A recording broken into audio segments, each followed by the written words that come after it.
नायकं गुरुं नौमि स्वातरे नाम विश्रुतम् येषां चरणसान्निध्यात् जीवा मुक्ता भवन्ति सारैर्विख्यातं ज्ञानदानपरायणं विनायकं गुरुं वन्दे भवबन्धविमुक्तये श्रीरङ्गनाथं गुरुराजवर्यं मुमुक्षूणां ज्ञानदानैकलक्ष्यं प्रभावती क्षेत्रनिवासिनं नमामि वेदान्तविदां वरिष्ठं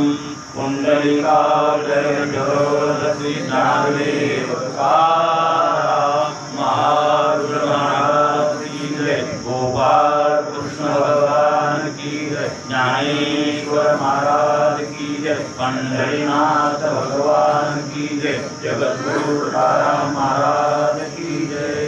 हरि उच्चारणी अनंत पापराशी, हरि उच्चारणी अनंत पापराशी, जातील लया शिक्षण मात्रे, जातील लया शिक्षण मात्रे, ऋणाग्नी मेळे समरस झाले, ऋणाग्नी मेळे समरस झाले, तैसे नामे केले जपता हरी, तैसे नामे केले जपता हरी, हरि उच्चारणी मंत्र अगाध, हरि उच्चारणी मंत्र बळे भूत बाधा भेने तेथे, हरि भूत बाधा भेने तेथे, हरि मुखे म्हणा, हरि मुखे म्हणा, हरि मुखे म्हणा, हरि मुखे म्हणा, पुण्याची गणना कोण करी, पुण्याची गणना कोण करी, ज्ञानदेव म्हणे हरि माझा समर्थ, ज्ञानदेव म्हणे हरि माझा समर्थ, न करवे अर्थ उपनिषदा, हरि मुखे म्हणा, हरि मुखे म्हणा, हरि मुखे म्हणा, हरि मुखे म्हणा, पुण्याची गणना कोण करी, पुण्याची गणना कोण करी। प्राप्त प्रसंगी सेवेसाठी निवडलेला अभंग ज्ञानेश्वर महाराजांच्या हरिपाठ ग्रंथातील 11व्या क्रमांकाचा आपला अभंग चालू आहे। दर एकाचला होणारं जे प्रवचन आहे त्या प्रवचनाच्या सेवेसाठी आणि हरिपाठ ग्रंथ त्याचं विवरण चालू आहे। बरं, अभंग 11व्या क्रमांकाचा आहे आणि त्या क्रमांकाच्या 11व्या क्रमांकाच्या अभंगामध्ये ज्ञानेश्वर महाराज हरि उच्चारणाला जे मंत्र आहे ते आगाध आहे असे म्हणतात। हरि उच्चारणे अनंत पापराशी, जातील लयाशी क्षण।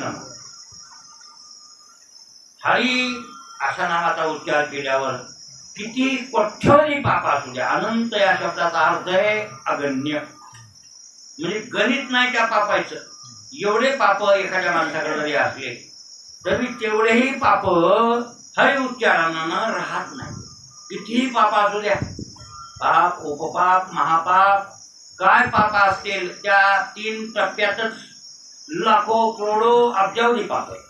उपपाप, महापाप, पाप, महापाप उपपापाने असं वर्णन आहे। असं शास्त्रात वर्णन आलेले। तर ते किती पाप त्याला कर्मविपाक म्हणतात। कर्मविपाक हे ग्रंथच आहे, कोणतं पाप केल्यावर काय भोगावं, कोणत्या पापाने यमपुरीत कोणती झडती होती माणसाला, ही याद राखा। प्रत्येक पापाला म्हणजे हे बरं, म्हणजे पापाचं फल यम दिल्याशिवाय राहतच नाही। त्याचं कामच केलं, यमाचं कामच आहे की ज्यानं पाप केलं का त्या पापाबद्दल त्याला ते बरोबर झडती घेतोच आणि पाप फेडूनच घेतो। कोण? यम। मग त्याच्याबद्दल ते वर्णन आहे। नासिकेत सारख्या ग्रंथामध्ये कर्मपाकाचं वर्णन खूप आलेलं आहे की अशा प्रकारचं पाप, त्या पापाने हे अशा प्रकारची झडती होते, असे करोडो पाप आहेत, गणित नाही त्या पापात, इतके पाप। मग ज्ञानेश्वर महाराज म्हणतात अनंत असू द्या, अनंत म्हणजे अगणित असू द्या। बरं, तर हरि उच्चारणे अनंत पापाशी, जातील लयाशी क्षणात लयाला। कशी लयाला जाते ते म्हणजे काही नाही, अग्नी लागला गवताला तर अग्नी मिळे आणि समरस झाले। दृष्टांत दिला ज्ञानेश्वर महाराजांनी। अग्नीची गवताची संगत झाली, ते गवत जळायला किती वेळ लागला, चुटकीसारखं जळून जाते गवत, उशीरच नाही महाराज। जसं ते गवत चुटकीसारखं जळते तसे पाप चुटकीसारखे जळून जातात। कशामुळं? हरिवंताच्या नामस्मरणामुळं, हरि उच्चारणामुळं आहे. बरं, आणखीन त्याचं फल काय? तर ते हरि उच्चारण मंत्र हा आघात. हरि उच्चारण करणं आपलं काय चाललंय, कुठपर्यंत आलं? हा, मंत्र आगाध आहे आणि फळे भूत बाधा घेणे किंवा भय याचे असे वर्णन. हो, भूत बाधा पळून जाते हरि उच्चारण. आता लौकिक अलौकिक. लक्षार्थ वाच्यार्थ. वाच्यार्थाचे भूत म्हणजे प्रेत योनी, आणि प्रेत योनी शास्त्राला मान्य आहे. शास्त्रामध्ये मान्य आहे प्रेत योनी, नाही असं नाही बरं. शास्त्रामध्ये प्रेत योनी मानलेलीच आहे. हो, प्रेत व्हावं लागतं. जसा धुंदुकारी प्रेत झाला की नाही, भागवतामध्ये वर्णन आहे. धुंदुकारीला प्रेत योनीची प्राप्ती झाली, तुम्हाला माझं सांगितलं होतं. प्रेत योनी त्याला प्राप्त झाली. बऱ्याच लोकांना प्रेत योनीत प्राप्त होतं आणि इतक्या दिवशी आत्महत्या करणारे माणसं प्रेत योनीतच जातात. त्याला सद्गती नाही. आत्महत्या केलेलं मग ते जाळून घेतलं असेल म्हणून किती बी राग आला, कोणाचाही आला, त्याचे काही त्याग करावा, आपण आत्महत्या करू नये. राग आला का तर देश सोडावा, गाव सोडावं. ग्रामस्यार्थे कुलम केले. कशासाठी काय त्यागावं ते शास्त्रात सांगितलं. किती राग आला तर तुम्हाला राग आला का तर त्याचा त्याग करून टाका. काळं पांढरं कुठेतरी करा, पण जीव देऊ नका. का मरण मागे तो गाढवाचे बाळ, तुकाराम महाराज म्हणले ना, मरण मागे तो गाढवाचे बाळ. जे मरण मागते ते गाढवाचं लेकरू असते, शहाण्याचं लेकरू नसते. मरण मागूच नाही, अहो मरण यावं असं म्हणणं सुद्धा चुकीचं. पण माणसाला काही व्यथा झाल्यावर नाही का, बिमारी झाल्यावर, आणि असह्य बिमारी झाली का, असह्य म्हणजे सहन होईना गेली का, त्यावेळेला कसलाय माणूस असू द्या. काय म्हणते, मेलेलं बरोबर. हो, मरण यावं. मग मरण आल्यावर सुखती का ती, मला वाटते व्यथा तितक्या पुरता लय झाला का चुकली, भोगूनच फेडावं लागेल की. तुम्ही काय जीव दिल्यामुळे सुटतंय का ते? मागच्या जन्मात केलेलं पाप उभा टाकलेलं असते. तो का म्हणे पापे, आणि हे ती रोगाच्या रूपे, रोगाच्या रूपाने आलेलं पाप आहे आपल्याला भोगायला. आणि मग ते या जन्मात फेडायला दुसऱ्या जन्मात फेडा, पण फेडावंच लागेल का राहील. फेडण्यासाठी तर मग या जन्मात फिरून टाकलेलं बरं. त्याला शिल्लक काय, मोतीरामाला नाळी काढली का पायात, का म्हणून काढली नाही. ते म्हणजे तिच्यासाठी आणखीन जन्म घेऊ का, या जन्म काढली होती म्हणून झोपी. महाराज झोपले, चांगला डोळा लागला आता ती पट्टी सोडली यानं पट्यानं, आणि हळू तिला काढला, ती काढली तितक्या की लगेच जेव्हा आला. अरे काय करा काय नाही म्हणले महाराज, उगे ही नसलेली व्यथा आहे आणि ही आळी तुमची काढून टाकावी. मूर्ख असतो आणि ती तशाला तशी मदत करून पुन्हा पट्टी सोशील दारिद्र्य, हा सोशील दारिद्र्य, हा दोषा झाला खंड, याच काळी पिंड पुनीत झाला. हा, त्याच काळी पिंड पुनीत. हा, महाराज ते सोचलं त्याने, तशीच पट्टी बांधली. ते म्हणजे हिच्यासाठी पुढचा जन्म घेऊ कमी. आपल्या रामायणात सुद्धा वर्णन आहे कर्मयोग. शरभंग आश्रमात, रामायण भावार्थात नाही बरं ही कथा आली. हा, शरभंगाच्या आश्रमाला राम गेले, ही कथा रामायणात आपल्या भावार्थात आली आहे. तो बंध मारला, कोण मारला? दानव धनु. रामाला लक्ष्मणाला पकड होता ना त्याला, एका हातात राम धरले, एका हातात लक्ष्मण धरले, आणि त्याचा कोथळा खाली, त्याला मुंडकटे मधातच होतं शरीरात त्याला, आणि हातपाय नव्हते, हातच राम फिरत होते. मला वाटते 10 योजन. तितक्यातलं काही आलं ते आकाशातून धरीत होतं, तोंडात घालीत होतं. तो बंद नाव आहे त्याचं. ते गुप्त हात होते, कोणाला दिसत नव्हते त्याचे हात. इकडून तिकडून यायचे की बरोबर ते जीव पकडायचा, तोंडात टाकायचा.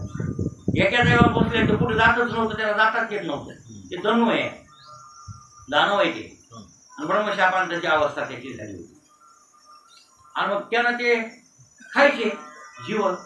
त्याचे गवसले दोघं जण जंगलामध्ये.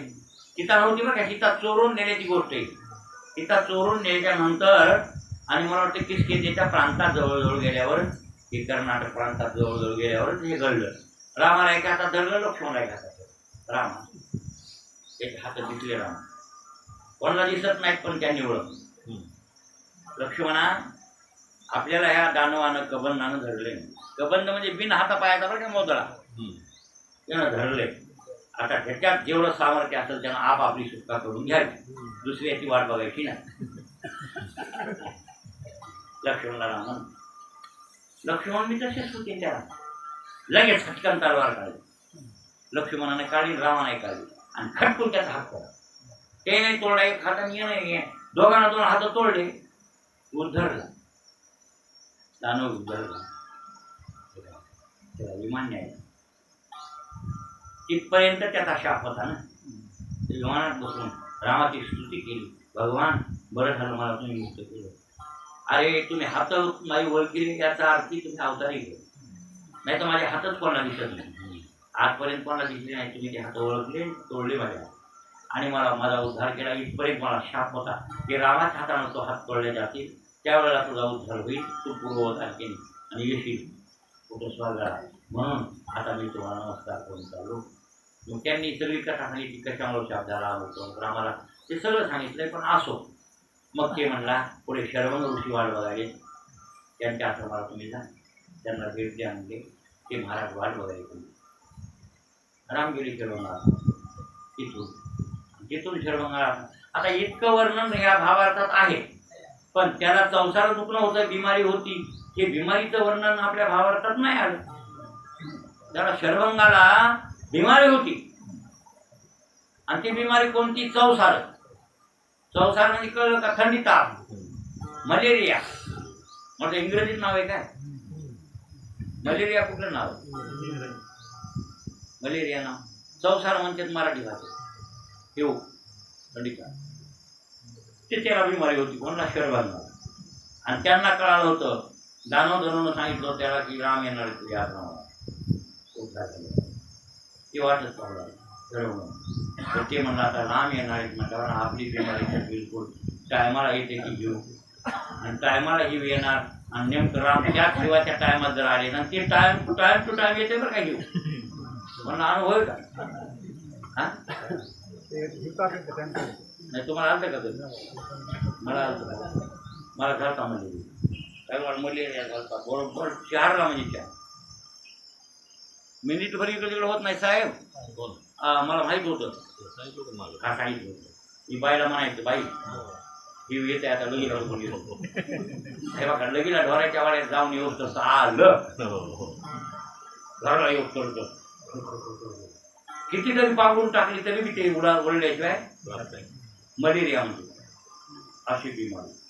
आणि ती बिमारी शरवंगाला झाली आणि ती प्रारब्ध. ते राम येणार आहेत. आता राम येणार आहेत म्हणल्यावर त्या शरवंगाने विचार केला, राम यायच्या वेळेत राम आली तर आपल्या आश्रमात त्याची पूजा अर्चा, खापडं, पाया पडणं, पाणी देणं, आणि हे करण्यात जर आपल्याला हिव आलं तर काय करावं? मग आलेले अतिथी देव आहेत बरं, ते आपल्या आश्रमातून विनमुख जातील.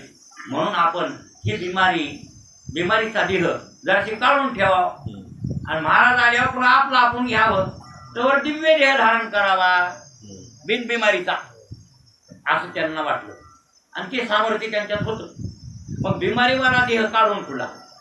एक ज्याला बिमारी ज्या देहाला घ्या ते काढून ठेवला भोग देह, त्याला म्हणजे म्हणायचं की हे भोगाचा देह आहे ना, ते काढून ठेवला.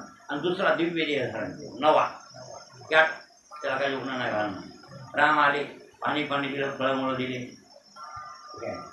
दर्शन घेतलं, कसा स्वागत केलं, बातचीत चालू झाली.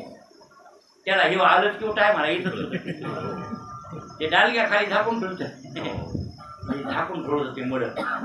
त्याला आली बिमारी, ते हिव आलं, तेव्हा आले ते हलू लागला देह. मग रामानं बघितलं. राम म्हणले, महाराजांना डालग्या खाली काय कोंबड्या असं वाटलं महाराज. मग राम म्हणले, महाराज त्या डालग्या खाली काय? ते म्हणजे आमचा भाऊ.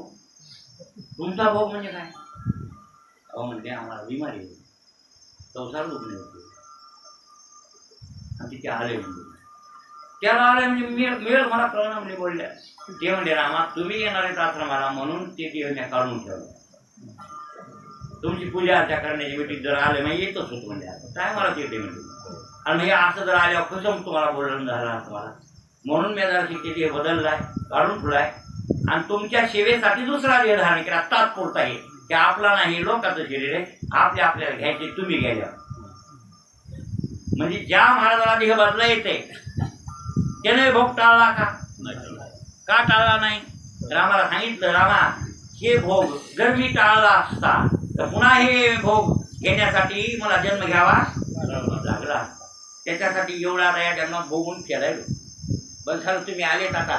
अहो तुम्हाला वाटायले आपल्या स्वरूपाला जाऊ ब्रह्मदेव न्यायला आले तिथे एवढ्यात ब्रह्मदेव न्यायला आलेत कोणला हे श्रवण महाराजाला.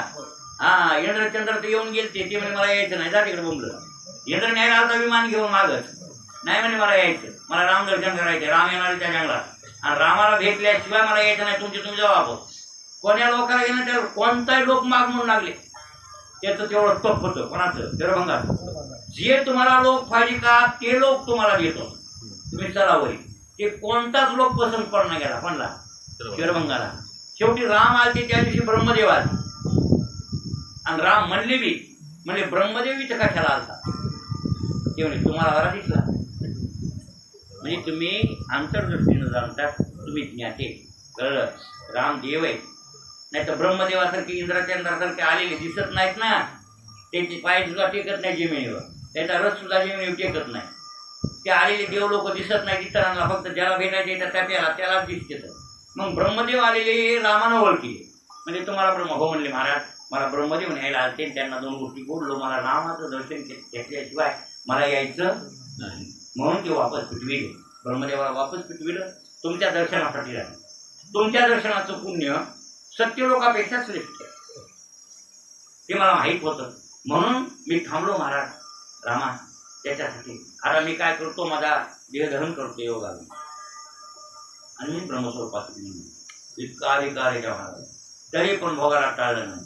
का भोगाला नाही टाळलं भोग भोगिल्यानंच सरतो भोग भोगूनच सरतो हेही सरत नाही हे त्याचा नियम आहे. हे कर्मविपाक म्हणतात त्याला काय म्हणतात कर्मविपाक. मग आता हे असं आहे पण ज्यानं आत्महत्या केली स्वतः जीव दिला त्या अशा भोगाला कंटाळून म्हणा नाही कोणी बापाला कंटाळून कोणी माईला कंटाळते कोणी बायकोला कंटाळते बायको नवऱ्याला काही भांडणं झगडे माती जमले हे व्यवहारामध्ये कुठाने प्रत्येकाच्या घरी हे असते. तिथं तिथं मातीच्या चुलीत ना एक जण मला म्हणलं आता सिमेंटच्या जागेत सिमेंटच्या जागेत सिमेंट कशा बनवून तयार झाले दगड काय म्हणून तयार झाले हे दगड अहो मातीची परिपक्व अवस्था म्हणजे दगड आहे ना. दगड म्हणजे पृथ्वी नाही तर काय पृथ्वी ते दगड हे नका सुद्धा पृथ्वीत ना ते पृथ्वीचाच भाग आहे सगळा. हे लाकूड कुठलं आहे पृथ्वीतलंच आहे ना हे. बघा काय दिवसाला हे 5-8 एक 2-4 वर्ष 10 वर्षाला हे कुजून ह्याची काय होती मातीपासून पोचलंय ना हे आंबा मातीपासून पोचलाय शेवटी मातीतच जाते. पृथ्वीचाच भाग आहे दगड हे सगळं तुम्हाला काय वाटेल हो पृथ्वीशिवाय काय आहे. म्हणून प्रत्येकाच्या घरी हे कलागती कुठाने असतात. संसार म्हणल्यावर हे असतंच आणि संसार नसणाऱ्या माणसाला नसते पण ज्याच्या मागे संसार का ते कुठाने मग हे कुठाने असले तरी आत्महत्या करू नये.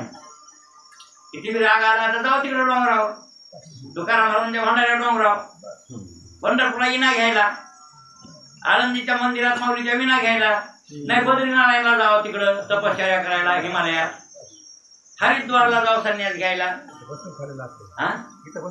तिथे बसून मिळते. चुकीची कल्पना आहे. तुम्ही आश्रमात या तुम्हाला गावी आम्ही तू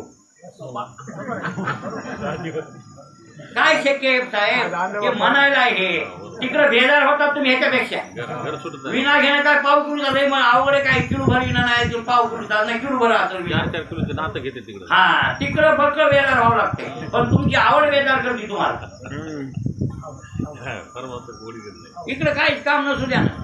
आता काय काशीला जातो तुम्हाला हरिद्वारला संन्यासाच्या आकडे फुकट खायला 10 टाइम जेवण फुकट तुम्हाला रुपया लागणार नाही त्या आकड्यावर तुम्हाला काम कोणी सांगणार नाही. तुमच्या तुम्ही गंगेचं स्नान करा, जगजागते करा आणि बसा, 3 टाइम खा. बरोबर राहतच नाही तुम्ही तर. 4 दिवस यात्रा गेली तर खावा घरला येईल वाटतं ह्या लोकांना. बरोबर आहे की नाही? अशी गोष्ट आहे महाराज, शक्य नाही हे राहणं.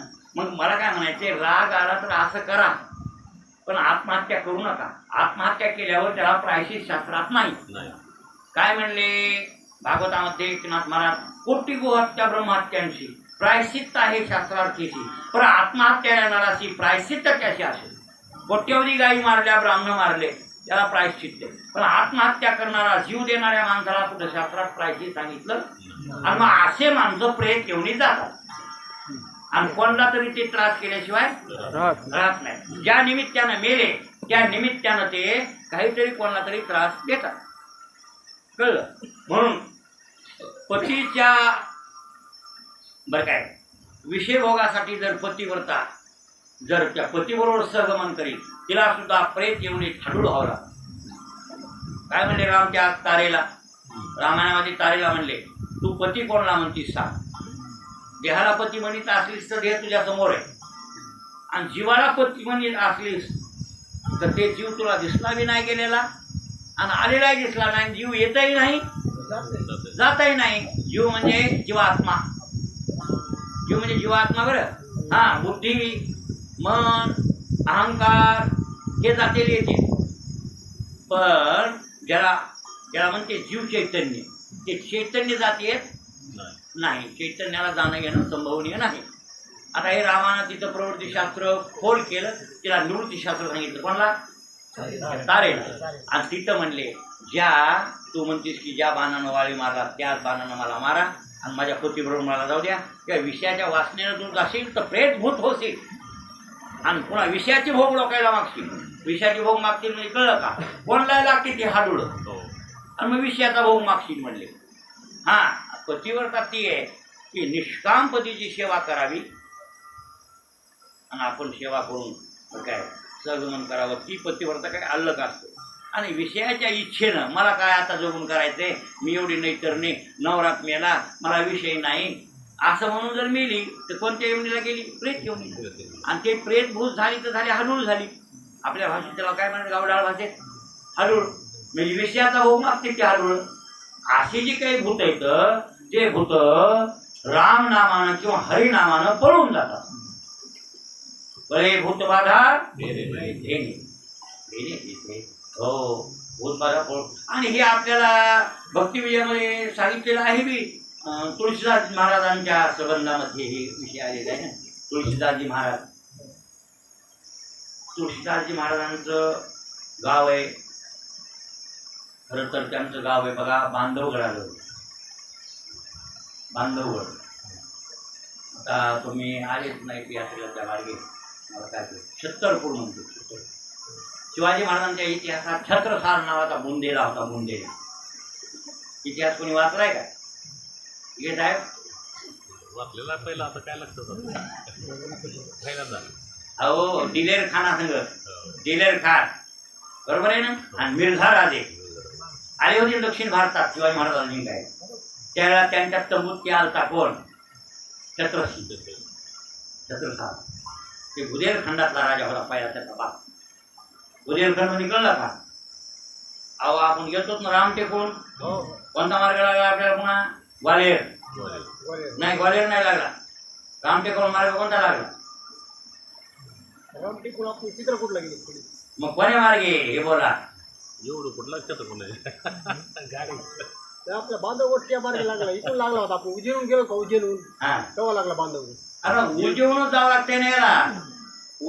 एकदा इकून गेलो, एकदा इकून गेलो. याला इकून गेलतोच ना. कोण कोण? एकदा ह्याच्याहून गेलो ना रामटेकून. हा, राम एकदा इकून गेलो. हो, पण ते तिथं लागत होतं त्या गंगेच्या काठावर आलीपूर रे. तुझ्या लक्षात राहत नाही. छत्रपती सैन्यात आहे म्हणजे बापाचं राज्य जे स्वतंत्र राज्य होतं ते हिच करून घेतलं औरंगजेबानं. आणि सैन्याने म्हणून पदवी मग जा दक्षिण भारतातला लढाया करायला आलं. मग शिवाजी महाराजांना भेटलं. शिवाजी महाराज भेटून शिवाजी महाराज मोठे स्वाभिमानी होते. ते म्हणजे छत्रसाल तुझा बाप आजा बुदेलखंडाचे राजे बाप, त्यांचं राज्य औरंगजेबानं हिसकावून घेतलं आणि तू त्यांचा आणि सुभेदार किल्लेदार म्हणून वागायला, आता म्हणून वागायला. काय आपल्या प्रांतात आपले लोक गोळा कर, जात भाई गोळा करून तुझं राजे काढून घे वापस. कोण म्हणले? छत्रसाल. आणि छत्रसाला पटलं शिवाजी महाराजांचा उपदेश. सुरवीर होता ते छत्रसाल. त्या दिलेर खानाच्या नादी लावून म्हणले मिर्झा राजे दिलेर खान त्याच्या वजिरीनं पाणी पाहिजे. कोणाच्या? त्या औरंगजेबा. तू नादी लागून घ्यायच्या, जाय आपल्या खंडात आणि आपल्या बुंदेलखंडात जाऊन आपले जात भाई पोर एक कर सैनिक, आणि सैनिक एक करून लढा दे, आणि लढा देऊन आपलं राज्य कमवून स्वतःचे स्वतः घे, असं सांगितलं होतं छत्रसाल. त्या मार्गे लक्षात आलं का? म्हणजे त्या आसपास गाव होतं कोणाचं? तुळशीदाजी महाराजांचं जन्मगाव. त्यांच्या आईचं नाव आहे हुलसी. आईचं नाव काय? हुलसी. आणि हुलसीपासून जन्मले म्हणून नाव पडलं तुळशी. पण हे होते मुळावर, मूळ नक्षत्रावर जन्म, आणि सदंत जन्म झाला. म्हणजे जन्मतात त्या पोराला दात होत. जणू काय 2 ते 4 वर्षाचं पोर काय गपूच्या गपू असं जन्म. आई वारली, बाप बी वारला, आईच्या आईनं सांभाळलं. कळलं? हे रामायण करते, तुळशी रामायण करणारे तुळशीदासजी महाराज संत आहेत. आणि शेवटी मग काशीला गेले. काशीला जाऊन मनकर्णिका घाटावर रामायण लिखायला सुरुवात केली. रामाची म्हणजे कथा आणि संस्कृत भाषा, कोण्या भाषेत? संस्कृत कथा लिहायला सुरुवात केली. ते कथा करू लागले. रोज कथा दिवसभर करायची, लिहायची संस्कृत भाषेत, आणि संध्याकाळी ते श्लोक गायब व्हायचे. असा प्रकार सुरू. तुळशीदासजी महाराज म्हणले मी रोज श्लोक जोडायलो, तयार करा नवे नवे, आणि पहिले श्लोक काय काय मिळेल. रामप्रभू माझेवाने येऊन स्वप्नात सांगितलं, तू रामकथा करायला तुळशीदास, तू वाल्मिक ऋषीचा अवतार आहे. वाल्मिक ऋषीचा कलियुगातला अवतार आहे. वाल्मिकानं अवतार घेतला, 100 कोटी रामायण केलं. तू हे अवतार तेच घेतला, वाल्मिकाचाच अवतार आहे, तुझं नाव तुळशीदास आहे. पण रामकथा करायला तर संस्कृत भाषेतच करायला, त्याचा इतर लोकांना, आताच्या लोकांना काय फायदा? ते असोल्या नारळावी होईल. मग ते तर वाल्मिकाने केले की 100 कोटी रामायण, त्या अवतारात तो केलं असं की 100 कोटी रामायण. आणखीन त्या भाषेत कशाला करायला? स्वभाषेत कर. कोणी सांगितलं? आदिवानं स्वप्नात विश्वनाथानं. आणि स्वभाषेत तू रामायण कर, रामायण रच, मी रामकथेचा भोगता आहे आदिव म्हणतो. आणि मग तिथून पुढे त्यांनी हिंदी भाषेत रामायण रचायला सुरुवात केली. तरी टीकाकार टीका करू लागले, तर प्राकृत भाषेत रामायण असाच करायला, तसाच करायला, काही बी करायला म्हणाले येते असं काही. मग तू माझा ग्रंथ खोटा आहे का खरा आहे हे तुम्हाला दाखवायचं असेल महादेवाच्या मंदिरात ठेवू, असं ठरलं त्या विद्वानांचं त्यांनी. आणि महादेवाच्या मंदिरात ते ग्रंथ ठेवला, लॉक केलं, कुलूप लावलं. त्या ग्रंथाला हिंदी भाषेत ग्रंथ लागले, आणि त्याच्यावर महादेवानं स्वाक्षरी केली आहे. रामचरित मानस ग्रंथाचं नाव काय? रामचरित मानस. म्हणजे आपण म्हणतो त्याला तुळशी रामायण. कोणतं रामायण? ते आपलं महाराष्ट्रातलं नाथांनी केलं रामायण भावार्थ आहे, आणि ते तुळशी रामायण. त्याच्यावर स्वाक्षरी महादेवाने केली, सत्यम शिवम सुंदरम. महादेवानं सही केली त्या ग्रंथावर, सत्यम शिवम सुंदरम. आणि मग ते ग्रंथ गाव. आणि मग काही ग्रंथ काही काळ पण अयोध्येला आले, आणि तुळशी घाट म्हणून प्रसिद्ध आहे, आपण जातो ना आंघोळीला, त्या तुळशी घाटावर येऊन तिथं राहून ते ग्रंथ पुरा केला रामनवमीला. कोणी? तुळशीदासजी महाराज. ते तुळशीदासजी महाराज मोठे अधिकारी आहेत, त्यांना भूतानं रामाची भेट करून दिली, असं भक्तिविजयात वर्णन आहे. ज्यावेळेस साधक होते कोण? तुळशीदासजी महाराज साधक अवस्थेमध्ये शौचेला जायचे, तांब्यात पाणी घेऊन. शौचेला जायचं असलं तरी करारी माणसाच्या वागण्यात एकच ठरावा, मोकार वागतच नाही करारी म्हणून. करारी असते वागण्यातला ते कराराप्रमाणेच वागणार. बघा इकडे साहेब, धनातला जायचं असलं तर तिकडंच जाणार. आपलं घडीवर इकडं तर घडीवर तिकडं, मोकार आहे सगळं. बरं काही नियम काही आपल्याला नाही कशाचे आहे का नियम? देवाला बसायचं असलं तरी नियम नाही, कशाचाच नियम नाही.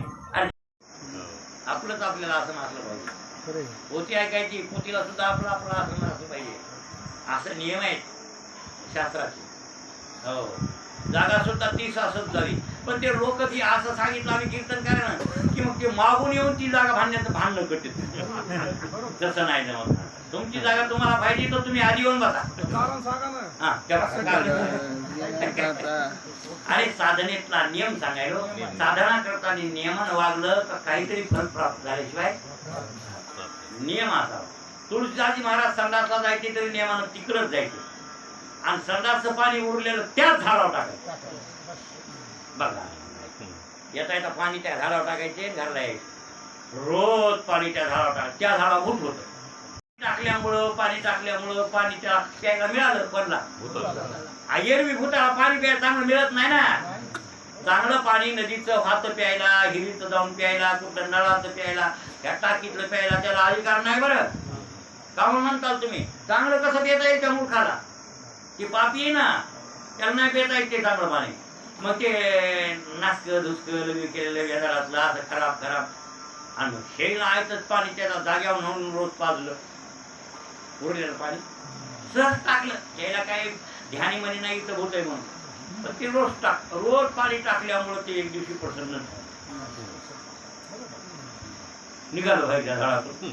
महाराज महाराज महाराज महाराज महाराज पाणी टाकून निघाल ते. महाराज मागा करून बघितलं. कोण आहे म्हणे? मी पिशाचे. पिशाचे?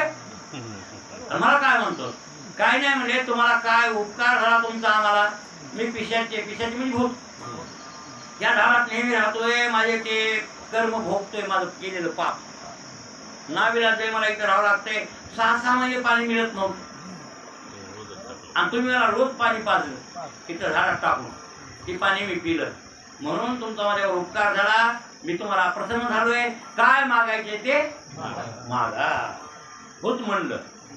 तुळशीदासजी महाराज म्हणले तू भूत आहेत, प्रेत आहेत म्हणतोस आणि मला प्रसन्नच झाला म्हणतोस तर मला दुसरी कशाचीच गरज नाही. रामाची गरज आहे. रामाची भेट करून दे. ते मला नावच करून टाकणार. ते नाव काढल्या मला मी पळूनच जातो. इथं तर थांबू शकत. ऐकून या हरिनामाचा घोष पळती दोष दिगंता. जेवी हनुमंताची हाके पळती धाके निशाचे. हो महाराज हरिनामाचा घोष ऐकल्यावर भूताला पळावं लागते. भूत म्हणाले तुम्ही राम म्हणू नका. आणि त्याला तर रामच पाहिजे. त्याला काय पाहिजे होता? आणि ह्याला तर रामाचं वाकडं. हे म्हणला राम नाव घेतल्यावर मला भेव वाटते. म्हणला महाराज तेवढं सोडून दुसरं काय मागू म्हणली. मला गरजच नाही. काय तर मला कशाचीच गरज नाही म्हणली. मला गरज एकच आहे भूताची, हे रामाची. अरे बायको सोडून दिली म्हणली. मी लग्न केलं ते ना, लग्न केलं पण बायको एवढंच बोलली माझ्या हारा मांसावर एवढं प्रेम करता तेवढं देव केलं असतं तुम्हाला देव मिळाला. तिथं पाया पडले माय म्हणून.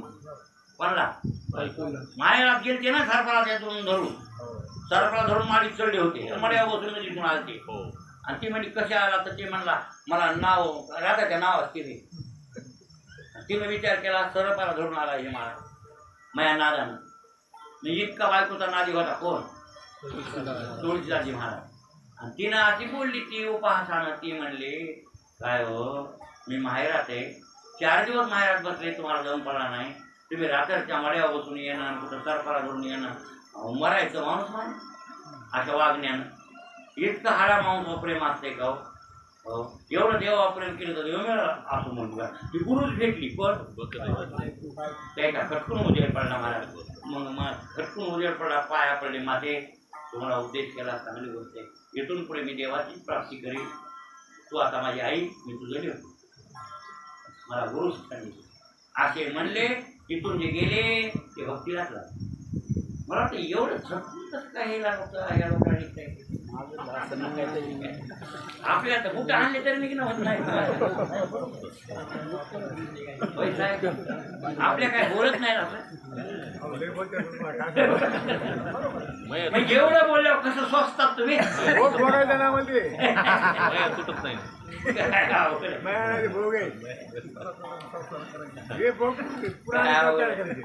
एवढं बोलल्यामुळे त्या महाराजांना सगळं सोडलंय बघा. आणि ते म्हणले मला हे बायका पोरा असल्या पैसा असला माड्या हुड्या लागतात बाबा. भूताला म्हणले मला कशाचीच गरज नाही. ह्या गरज एकच आहे फक्त देव भेटावा. ते म्हणला ते नाव घेऊ नका. फक्त एक सांगतो आता एवढं ऐका. तुम्ही मला लई पाणी पाजलंय तर तुमचा उपकार आहे. फक्त तुम्ही रामकथा जिथं करतात, ज्या ठिकाणी रामायण सांगतात, तिथं हनुमंत येत आहे. कोण? मारुती. आणि कथा ऐकायला, आणि कथा झाली की निघून जाते. तुम्हाला ते माहित नाही. ते म्हणजे मला माहित. अहो सगळ्याच्या अगोदर येते म्हणजे म्हातार होऊन काठी टिकीत येते. जर म्हातार आहे आणि सगळ्याच्या मागून जाते पाया पडून तुमच्या. जे रामकथा करते त्याची आवड आहे कोणला? मारुतीला. म्हणजे रामकथाकाराचं दर्शन कोण घेत आहे? हनुमान. त्याला एवढी आवड आहे आणि त्याने वरदानच तेच मागितलंय, जिथं रामकथा होईल तिथं मी असावं ऐकायला, अशी त्याची मागणी आहे. म्हणून रामानं जिथं जिथं रामायण चालेल तिथं तिथं मारुती तू असशील असं वरदान त्याला दिलेले. म्हणून ते म्हाताऱ्याच्या वेशात येते आणि मागून सगळ्याच्या जाते. त्याच्या पाया पडा, तुम्हाला रामदर्शन होईल. एवढं सांगितलं. भूत आपल्या झाडात तुळजाजी महाराजाला कोण पटलीन झालं. तसंच झालं मला. बरं ते तसंच झालं ते. आणि ते तिथं आले आले आणि कथेचा टाइम झाला. घंटी वाजविली की म्हातार ओळखीला म्हणजे भूतानं सांगितले बरोबर म्हातार बोलली. मी काय ना आता त्याच्यावर लक्षच बसलं ना त्या म्हाताऱ्यावर. मग कथा काय सुरू. कथा त्या म्हाताऱ्यानं ऐकली, ध्यान धरून ऐकत होतो. सगळ्यात ऐकायला थोडासा ओरिजिनल कोण होता? म्हातारा म्हणजे हनुमान होता ते. आणि सगळी कथा झाल्यावर, आरती फिरती झाल्यावर मग पाया पडलं. म्हातारा निघालं की हे पाय. अरे बाबा तुम्ही कधी महाराज पाया पडायचे? तुम्ही महाराज कधी पाया पडा? अहो तुम्ही महाराज आहेत, कथा सांगणार आहेत, आणि आमच्या श्रोत्याच्या पाया तुम्ही कसं उलट व्हायले? नाही नाही नाही नाही, मला सांगू नका. तुम्ही मला ही भानगडी, तुम्हाला मी पुढे ओळखले. तुम्ही श्रोता साधारण नाही आहे, तुम्ही हनुमानजी आहे. तुम्ही बोलायचंच नाही, मी पाय सोडणार नाही. हनुमानजी म्हणले यांना खूप ओळखू. आता हे मला सोडी. हनुमानजीनं लोक प्रगट माझा पत्ता तुम्हाला कोणी सांगितला म्हणजे भूतानं.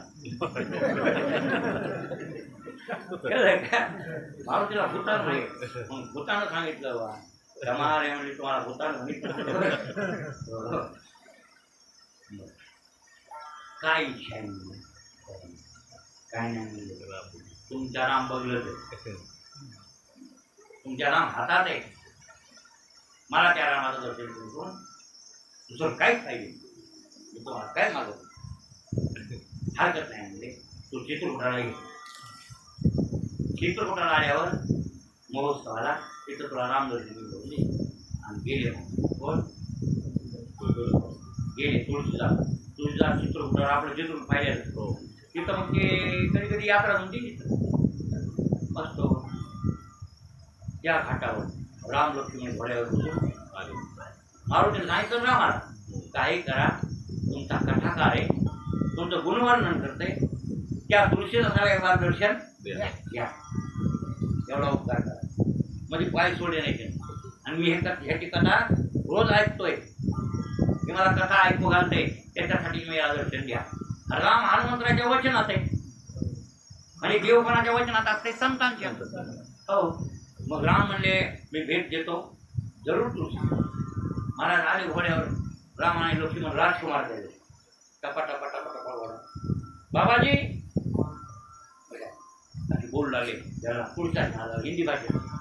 तुम कहाँ से आए? कहाँ जाने का है? राजकुमारी कोणतरी असं वाटलं आणि जसं विचारलं तर ते उत्तर दिलं. पाय पडले नाहीत, काय नाही काय नाही, निघून. तुळजाजी महाराज म्हणले आणखी रामदर्शन होईल. मग रामदर्शन करून मारुतीला हाता मारले. मारुती तुम्ही म्हणले होते रामदर्शन. रामानं मला एक बार दर्शन दिलं नाही. हनुमंतराय रामाकडे गेले. रामा तुम्हाला म्हणून दर्शन दिलं. आज दिलं म्हणले ती ओळखी ना झाल्या मला.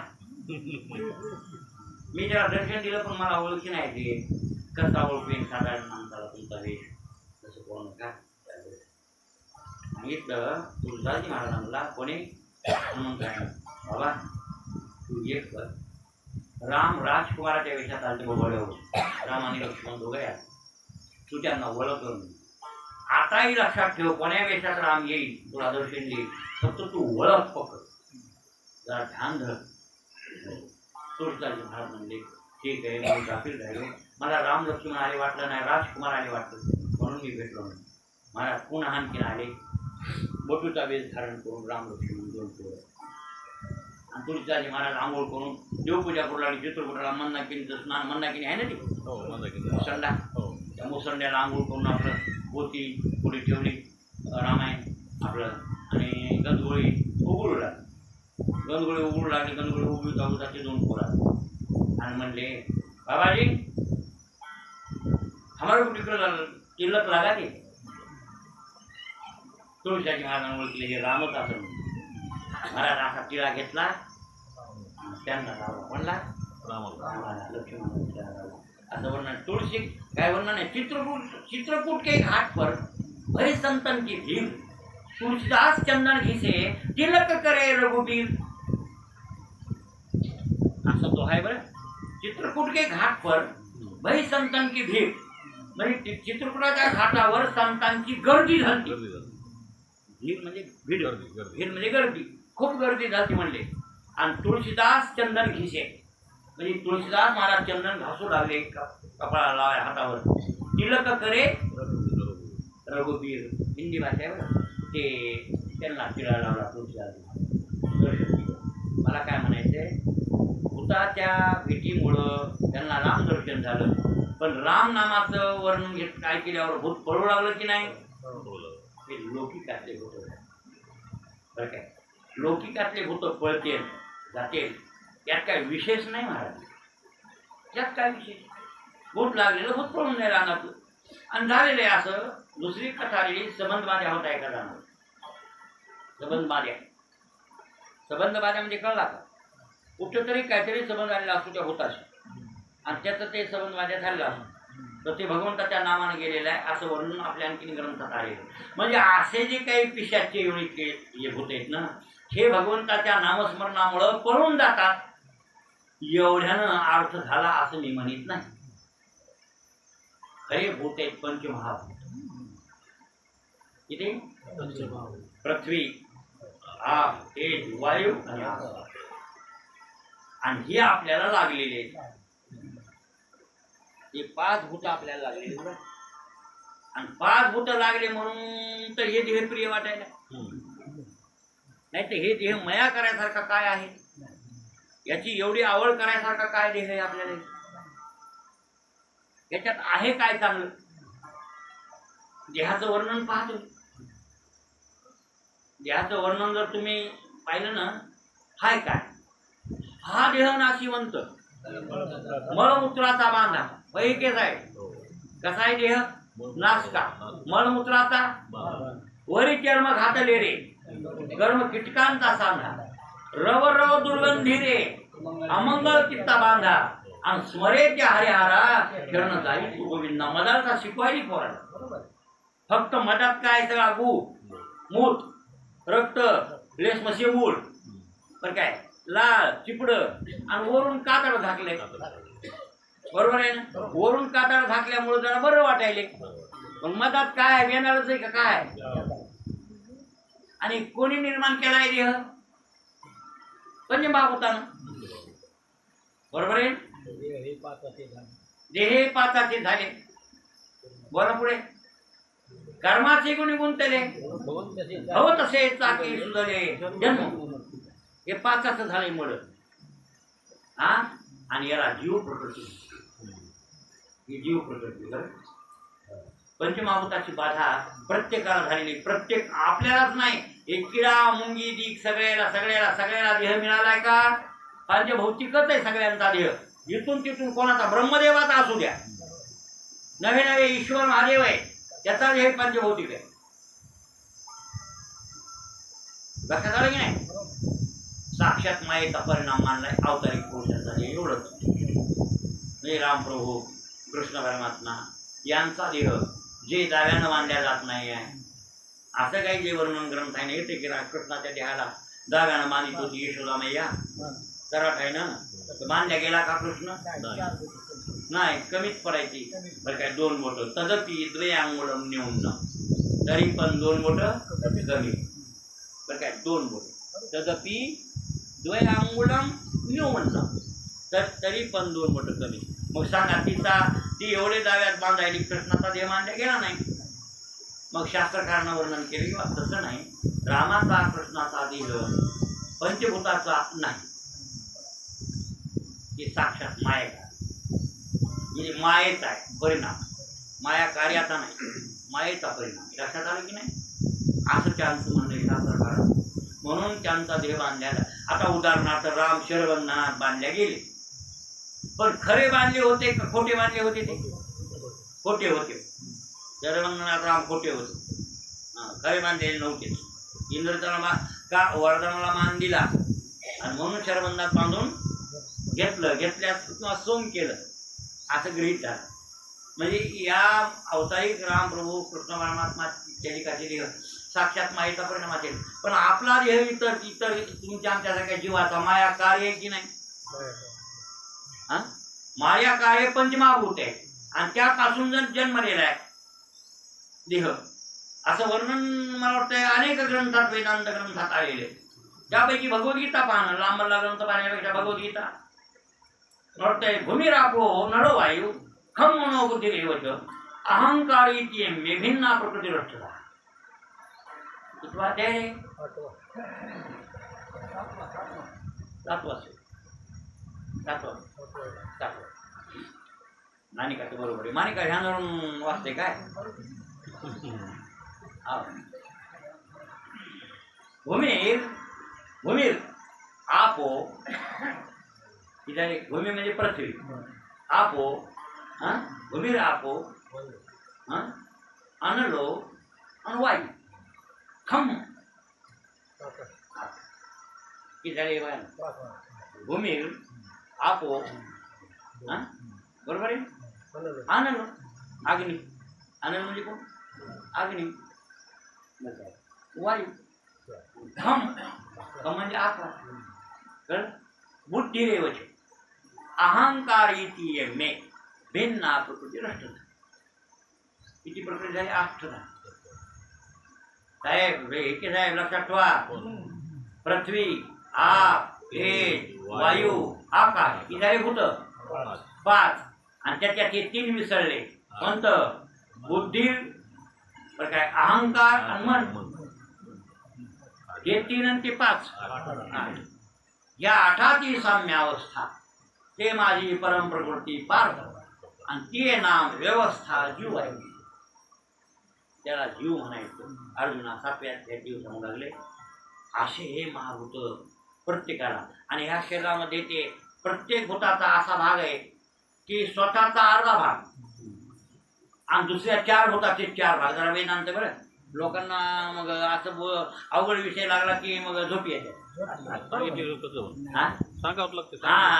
सांगितल्याशिवाय कळलं तरी कसं. 5 महाभूत आहेत आणि म्हणून त्याला म्हणायचं पंचकृत पंचमहाभूतात आले. पंचकृत म्हणजे ते मिसळले. काय केलेले? एकमेकात मिसळले. कसे मिसळले? तसे शास्त्रकारांना असं सांगितलंय.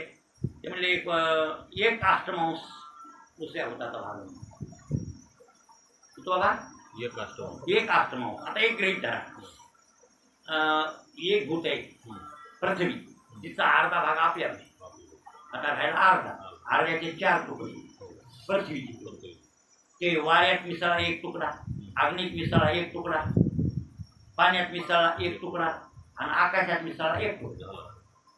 लक्षात आलं? ते 4 भाग तिकडे. लक्षात आलं? म्हणजे असं प्रत्येकाची एकमेकाची मिश्रण. एक दृष्टांत दिला जर तर एक लक्षात ठेवा. 5 पोरं बसली. किती पोरं? 5. आणि 5 पोरांना 5 नमुन्याची फळं आणली. किती नमुन्याची? 5 नमुने. तुम्ही आणली केळी, ते आणले जांब, ते आणले आंबे, कोणी आणल्या खारका. बरोबर आहे? आणि प्रत्येक पोरांना आपल्यापाशी आपल्या फळाचा अर्धा भाग ठेवला. काय केलं? अर्धा भाग. आपल्या फळाचा अर्धा भाग ठेवला आणि अर्ध्या भागाचे 4 भाग केले दोस्तायला दिले. प्रत्येक पोरांना असाच प्रकार केला.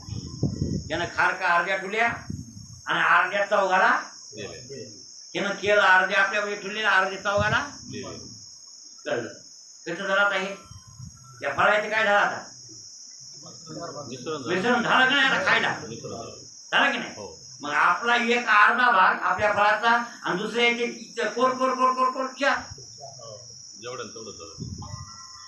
एक अष्टमांश दुसऱ्या भूताचा भाग मला मिसळला आणि त्याच्यापासून शरीर तयार झालं याचं नाव आहे काय पंचकृत पंचमहाभूताचा देह लक्षात आलं आणि असा देह तयार झालाय आणि या देह संबंधानं आपल्याला पहिला देह आवडायला पहिला काय आवडायला देह यार की नाही देह बुड्ढे माणसं झालेले सुद्धा जिपऱ्या काळ्या करते की नाही जे प्राणी या कामी भरू तू बराच करीत ना काय जे प्राणी या कामी भरू देहाची वरी आदरू मरुणी पडीला विसरू आत्मबोध आत्मबोधाचा किती देहप्रिय वाटते माणसाला किती वाटतंय किती नटत आहे नाही बघा ना माणूस किती नटत आहे ते अहो म्हातारे म्हातारे झाले माणसं टपर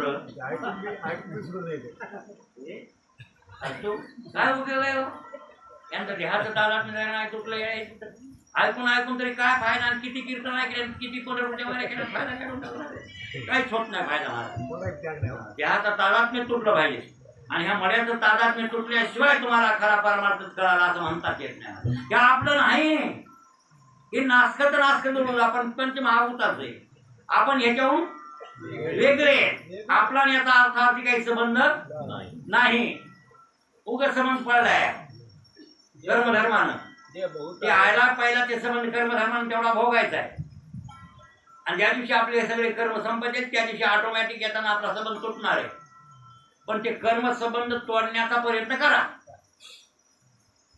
त्याचा तोडण्याचा विचार तर आपल्या डोसक्यातच नाही उलट वाढवायचा विचार चालू बरोबर आहे की नाही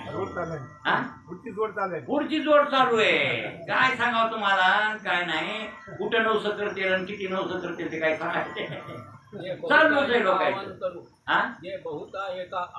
हो अहंकाराचा भूत संचारू हो पडला म्हणून विसरू आत्मबोधाचा बरोबर आहे अहंकार रूपी भूत म्हणजे हे भूतच आहे बुद्धी भूत आहे अहंकार भूत आहे मन हे भूत आहे आणि पंचमहाभूत भूतच आहे खरे भूत आहे हे बरं काय लक्षात ठेवा मन हे भूत आहे आमच्या शास्त्री महाराजांनी असे सांगितलं होतं अण्णा मन एक भूत आहे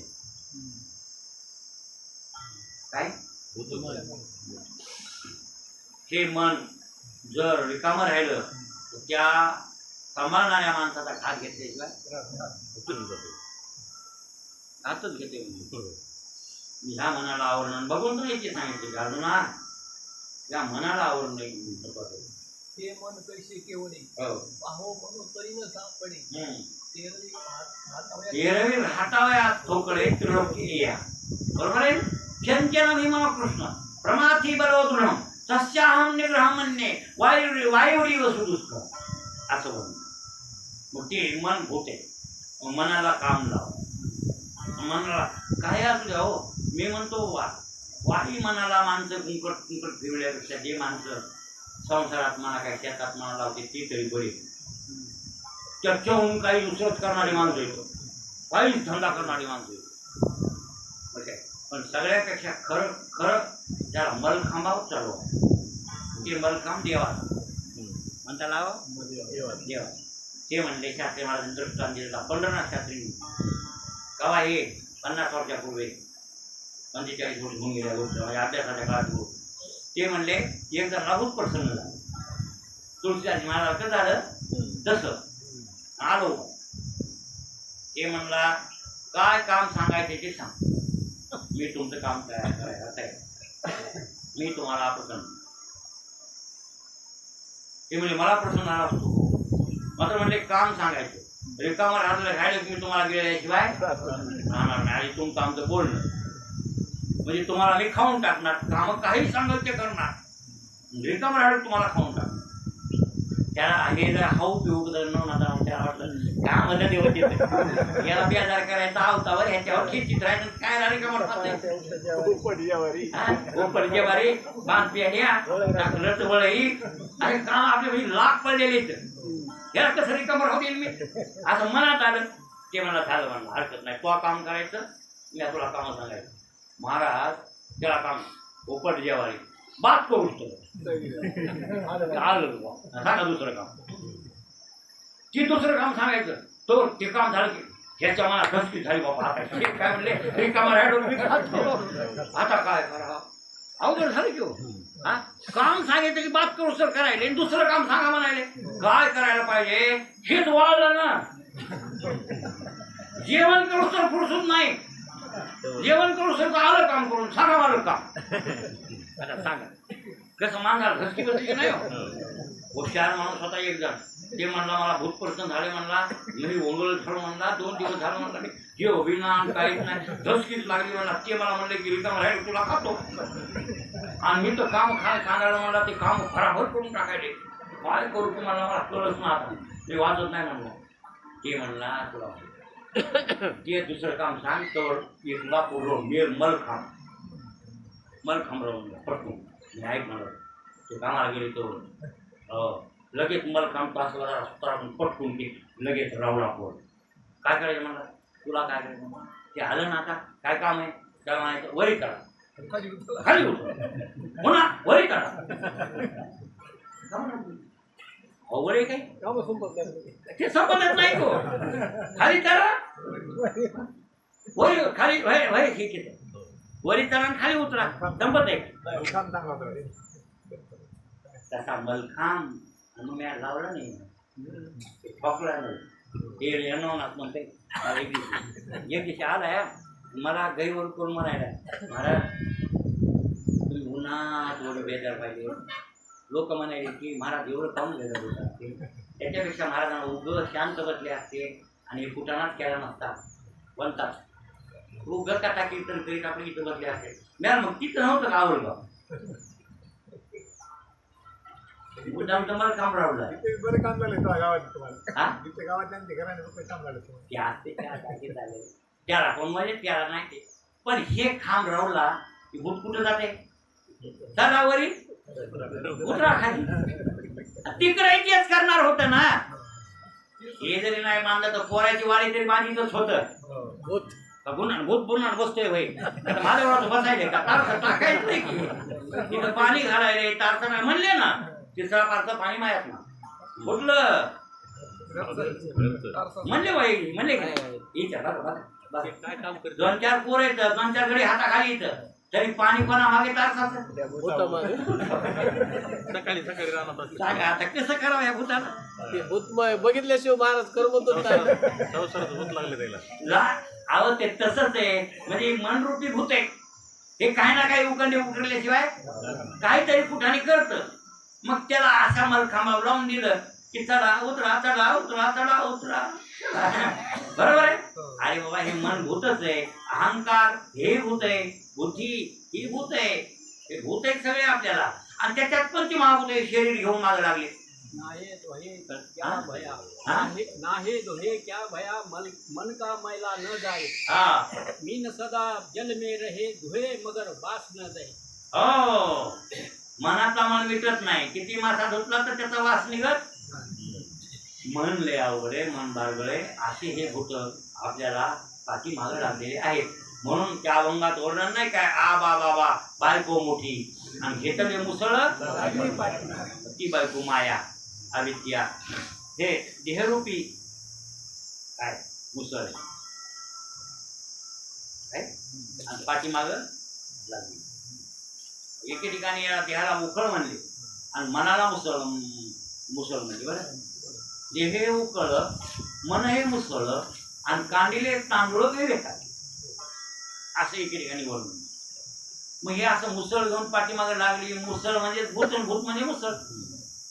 असे जे पंचमहाभूत प्रत्येकाला सत्वायला लागले आणि हे देह नसला तरी कुत्र्याचा का वायना देह चित्त आणखीन बायका लेकर हे ते तिकडं मांजर कुत्र डुकर काही कोणता ना का व्हायना पण देह देतेच. हे पंचमहाभूत आपल्याला सोडित नाही. म्हणून पंचमहाभूताची झाडणी करावया एक सद्गुरू काय पाहतो. एका सद्गुरू वाचून कोणीच नाही पंचमहाभूताची झाडणी करणारा दुसरा कोणीच नाही. ही पंचमहाभूताची झाडणी झाली पाहिजे.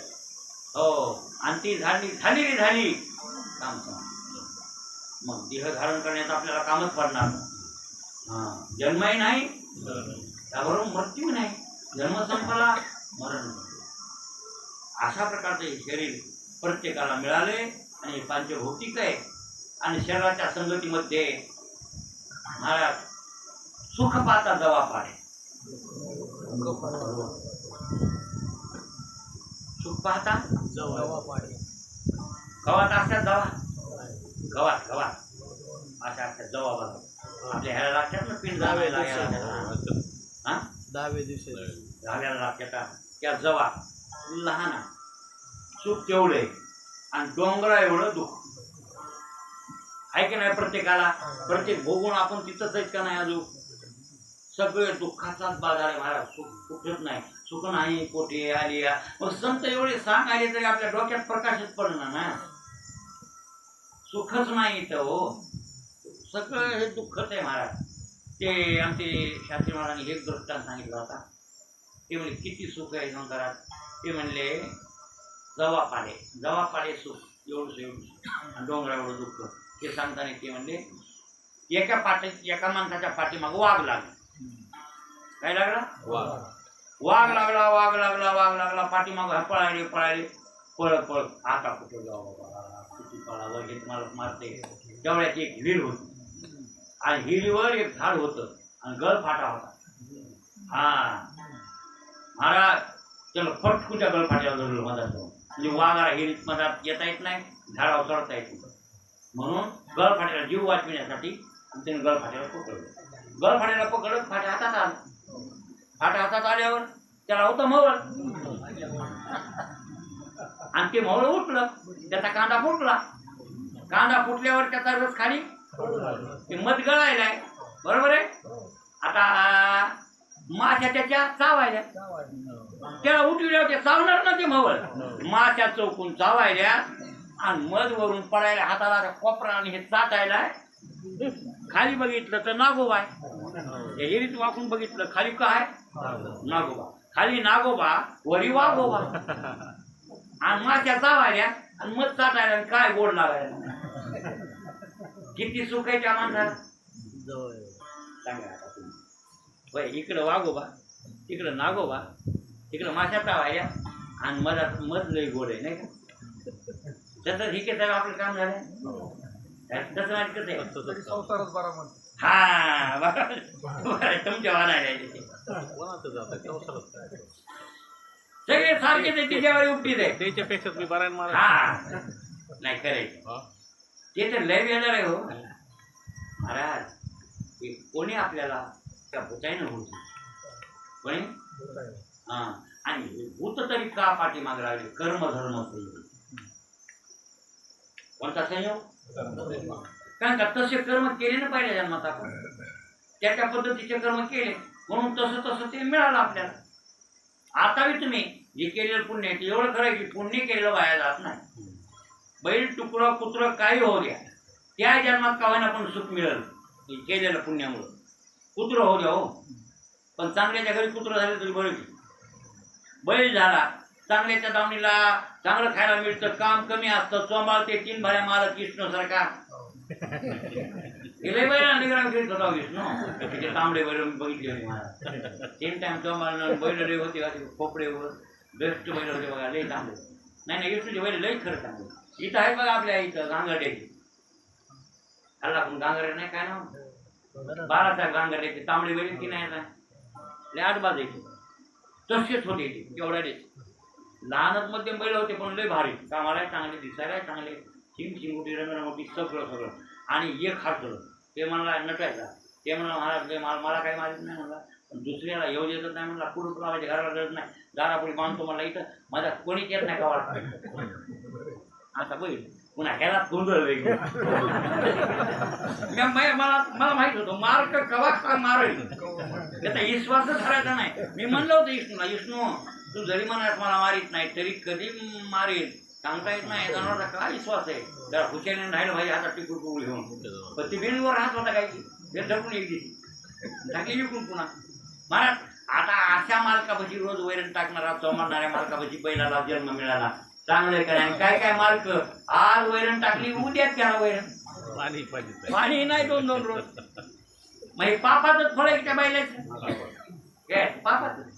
मग हे जरी तुम्हाला एखाद्या चांगल्या बैलाला मिळाले चांगलं खायला, त्या असं समजावं की यानं मागच्या जन्मात मनुष्य होता त्यावर काहीतरी पुण्य केलेलं आहे, तिथे उभा टाकलं नाही येऊन त्याला चांगली भोग मिळालीच ना, म्हणून केलेलं वाया जाणार नाही. तरी पण भूताची झडपणी ब्रह्मज्ञानाशिवाय निघणार ना. तुम्हाला जर झडपणी करायची असेल भूताची, ते काय करावं लागेल? ब्रह्मज्ञान. आणि ते ब्रह्मज्ञान प्राप्त व्हायला सद्गुरू लागतात. आणि सद्गुरूशिवाय ते आणि भूताची झडपणी कोणी काढीत नाही, ब्रह्मज्ञानाशिवाय ते निघत नाही. ब्रह्मज्ञान गुरुकडे असतं. पण गुरु जरी असले, ब्रह्मज्ञान जरी सांगणारे असले, तर चित्त शुद्ध नसेल तर फायदा होत. आणि ते चित्तशुद्धीचं काम करीत असेल तर भगवंताचं नाम हरि उच्चारणे मंत्र अगाध आणि पळे भूतबाधा हरीच्या नावाचा उच्चार ऐकल्याबरोबर आणि भूतबाधा पळून जाते. अरे नाम साधने आहे, नाम साध्य आहे.